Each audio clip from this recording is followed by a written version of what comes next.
Jonas Grun, tillykke med sejren. Jo, tak. Hvordan var spillet? Jeg skulle lige i gang i de 2 første sæt, og jeg må sige, jeg synes ikke, jeg spillede så godt i starten. Jeg kunne måske godt lige stå en time længere, føler jeg, men sådan er det bare. Når jeg først kom i gang, så synes jeg spillede meget godt i 3. sæt, men som sagt, i de 2 første sæt var det ikke så frigjort. Som vi kunne se på resultatet, så var det jo nemt. 3-0 til dig i dag. Men i forhold til i går, der var du ude i en 3-1-sejr. Men hvordan var spillet i går og i dag? Jamen, i går synes jeg spillede meget godt. Generelt over hele kampen. Man skal selvfølgelig i gang. Og det synes jeg faktisk, jeg skulle i begge kampe, hvor de skulle spille mig ind.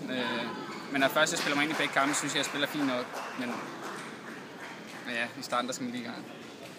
Og her senere i dag, 14.30, der spiller du din gruppefinale mod Thomas Keinert.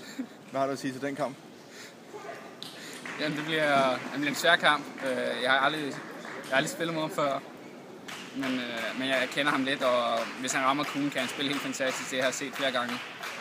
Men det gælder bare om at kæmpe hver bold og tro på det hele tiden. Men jeg tror, det bliver en god kamp. Og vi ønsker dig held og lykke herfra. Tak skal du have.